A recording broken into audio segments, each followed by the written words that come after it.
L'homme dort dans la rue avec son fils après avoir été licencié en raison de la pandémie. Malheureusement, certaines personnes ne peuvent pas respecter les mesures de confinement face à la pandémie de coronavirus, car elles n'ont même pas de place pour se protéger. Certains ont un toit, mais doivent travailler pour survivre et subvenir à leurs besoins de base. Non pas parce qu'ils font un travail essentiel, mais parce que autrement, ils n'auraient rien à manger. La crise économique à laquelle nous sommes actuellement confrontés a affecté la vie de millions de personnes. Il y a ceux qui ont dû fermer leur commerce pendant quelques mois et ceux qui, malgré leur désir de rester en sécurité, sont obligés de descendre dans la rue chaque jour pour gagner de l'argent et continuer à travailler. Malheureusement, cela ne s'arrête pas là, car il y a des millions de personnes qui n'ont même pas de toit au-dessus de leur tête pendant la nuit, ce qui les rend plus vulnérables à la capture.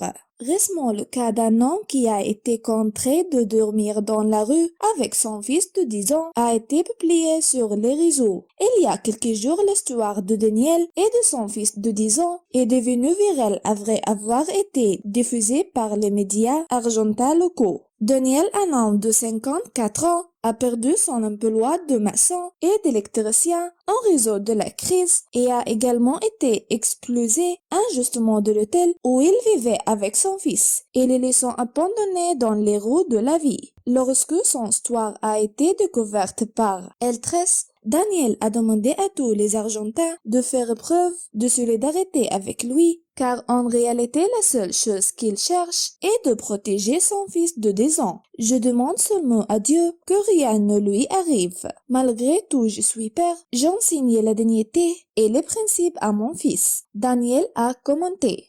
Sa triste histoire ne s'arrête pas là, car en plus de perdre son emploi, Daniel a perdu sa femme il y a quelques mois. Daniel vit avec son fils sur la Plaza Congreso. Des travailleurs de la chaîne El 13 l'ont trouvé là et ont diffusé son cas. Selon les informations recueillies par les journalistes Martin Cecioli, Daniel, en plus d'avoir subi la perte de tous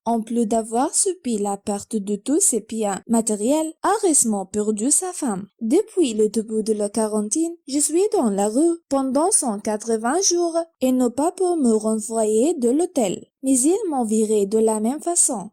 Nous manquons de tout. Un jour, mon fils et moi sommes allés dans un refuge et ils ont même volé son sac à dos avec ses fournitures. Nous étions à payer et il ne nous restait que nos vêtements, a expliqué Daniel. Maintenant, ils ont reçu des produits d'épicerie, de la nourriture, des vêtements et des articles d'hygiène personnelle, ainsi que des gestes d'affection de la part de ceux qui se sont sensibilisés aux difficultés qu'ils vivent.